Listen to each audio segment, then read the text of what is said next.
No one noticed when it started. There was no announcement, no warning sign, no dramatic moment. Just a man sitting alone one night telling himself, just this once. At first it felt harmless. It helped him forget the stress, helped him breathe, helped him escape the noise in his head. And for a while, it worked. That's how addiction begins, not with destruction, but with relief. He wasn't in chains. No one locked him in a room. No one forced his hand. And yet he wasn't free. Every day started the same way. Not with purpose, not with ambition, but with craving. Before he checked his goals, before he checked his responsibilities, before he checked his future, he checked the addiction. That's when it hit him. The habit became routine. After a long day, he reached for it.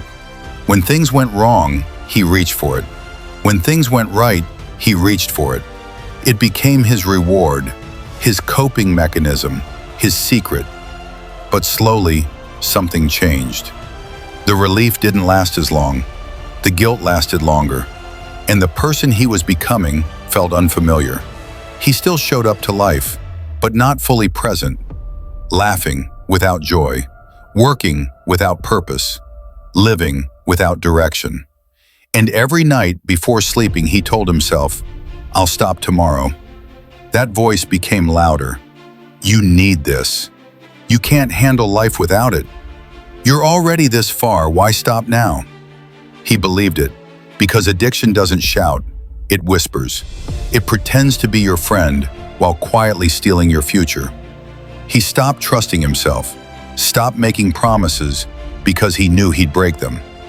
And the worst part wasn't the habit, it was the shame. Looking in the mirror and thinking, how did I become this? One night, something hit him. Not a disaster, not a loss, not rock bottom, just a question.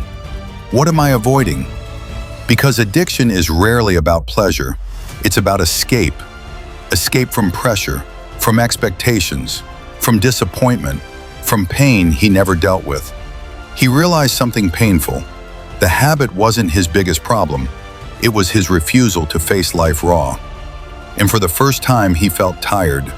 Not physically, spiritually. That night, he didn't promise to quit forever. He just said one thing: I can't keep living like this. No drama, no vow, just honesty. And that was enough. Because quitting addiction doesn't begin with confidence, it begins with clarity. He saw the cost. Lost time, lost focus, lost self-respect. And something inside him snapped, not in anger, but in resolve. The first day was uncomfortable. His body wanted familiarity. His mind wanted escape. His emotions felt louder than ever. But he stayed. No running, no numbing, just sitting with discomfort. And that's when he learned something powerful. Discomfort doesn't kill you. Avoidance does.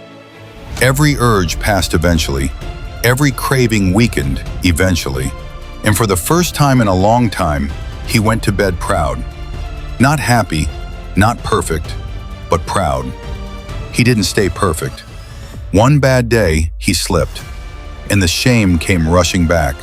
But this time, something was different. He didn't spiral. He didn't quit quitting. Instead, he asked, what broke my structure? And he learned the truth. Relapse isn't failure. It's feedback.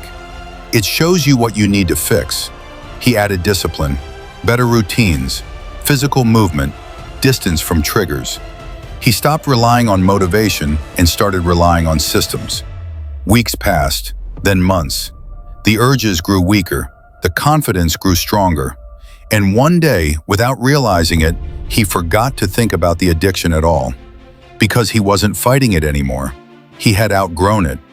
He no longer said, I'm trying to quit. He said, that's not who I am. Identity had shifted, and when identity changes, habits follow.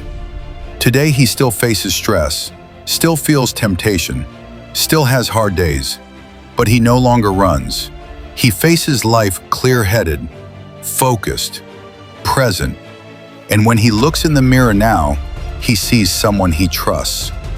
That's what quitting addiction gives you. Not perfection, not ease, but self-respect. And once you have that, you never want to lose it again. Now he wakes up clear, focused, present, not because life is easy, but because he is no longer escaping it. And sometimes he thinks, if I hadn't stopped when I did, I would have survived, but never lived. That thought keeps him disciplined. If this story feels familiar, it's because it's yours too. You're not broken. You're not weak. You're not too far gone. You're just at the moment where running stops working. And the day you stop running is the day your life begins again. There is a version of you on the other side of this addiction, clear-minded, focused, confident, free. That version isn't gone. It's waiting for you to choose it. Not someday, not when it's easy. Today. Because quitting addiction isn't losing something, it's getting your life back.